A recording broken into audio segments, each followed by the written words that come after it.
सनातनी सेना पक्षर सांबादिक सम्मेलन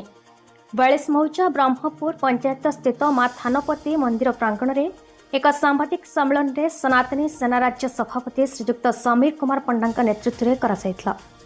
यही कार्यक्रम में 42 मौजा नदी द्वीपांचल विभिन्न सामाजिक धार्मिक अनुष्ठान भाग नहीं। सांबादिक सम्मेलन उद्देश्य है भारत को परम वैभवशाली हिंदू राष्ट्र मान्यता प्रदान करने, गोमाता को सुरक्षा प्रदान करने, मठर मंदिर और धर्म अनुष्ठान को सुरक्षा प्रदान करने, श्रीमद् भगवत गीतार प्रचार प्रसार करने, साधु सन्थ मान को सम्मान प्रदान करने। यही सम्मेलन माध्यम जणाई दिगला कि आगामी 4/4/2025 शुक्रवार दिन काठचुड़ी नदी शय्यास्थ 42 मौजा ब्रह्मपुर ग्रामर अधिष्ठात्री देवी मां थानपति मंदिर पड़िया एक विशाल सन्थ सम्मेलन व सन्थ दर्शन करा यही दिन सनातनी सेनार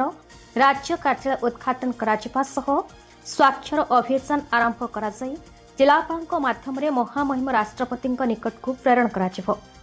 उक्त सांबादिक सम्मेलन में नव दिनात्मक बासंतिक दुर्गा उत्सव,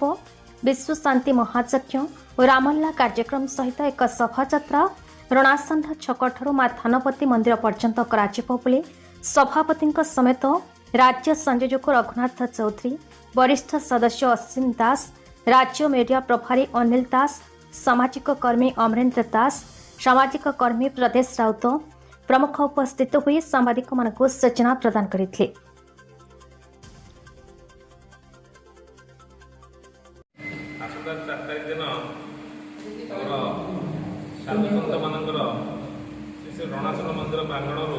मां थानपति मंदिर प्रांगण पर्यटन पदयात्रा शोभायात्रा कर संध्या 6टा सन्थ मान दर्शन सहित आमर राष्ट्र निर्माण सन्थर भूमिका विषय वस्तु कर कथा रखिए। यहाँ हूँ आम मुख्य कार्यक्रम।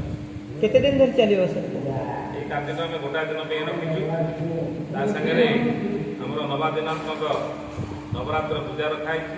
मांकर यज्ञ, विश्व शांति यज्ञ आउ रामलीला नवरात्र रामलीला रखाई 29 तारीख तो आमर 6 तारीख पर्यटन रामलीला, 7 तारीख दिन आम चतुर्थ संकीर्तन मंडली द्वारा आहुत संकीर्तन कार्यक्रम संध्या 7:30 समय रखाई। सागे प्रसाद सेवन आमर 4, 5, 6 रखा समस्त को साधु सन्त मानक निमंत्रण कर 50 कोटी साधु सन्तर आसबार व्यवस्था रखाई। विभिन्न मठबाड़ी आसवे आमर धर्मानुष्ठान आसवे ओडार कोण अनुकोण आसपा निमंत्रण आम साधु सन्त रखाई। मुख्य अतिथि रही ब्रह्मानंद सरस्वती महाराज रही मुख्य अतिथि रूप में अन्य साधु सन्त आमर जेहेतु यहाँ धर्म देश माने हिंदू देश ये आमर गुरुकुल आरंभ कर समस्त कार्यक्रम आम साधु सन्त को जेड़े करे समस्त आशीष लाभ कर वेदशास्त्र देश यहाँ आमर श्रीमद् भागवत आमर मुख्य ग्रंथ तेणुक एम साधु सन्त आशीर्वाद जीवन से जमी आम उत्सर्गित कर जीवन को संसार दृष्टि आरंभ कर वशिष्ठ विश्वामित्र इन समस्त आम सृष्टि आम ही वंश तांकरी गोत्र आम रखी गोत्र वंश बोली आम से गोत्र आम प्रमाण मिले। तेणुक मान सुरक्षा मैंने आम पूर्व पीढ़ी आम वंशर सुरक्षा आम दाबी कर सम्मान से सुरक्षा आम वंश रहा दरकार। आम वंशर पूर्व पीढ़ी की आम सुरक्षा देने क्या मुख्य लक्ष्य आम साधु सन्त मान सुरक्षा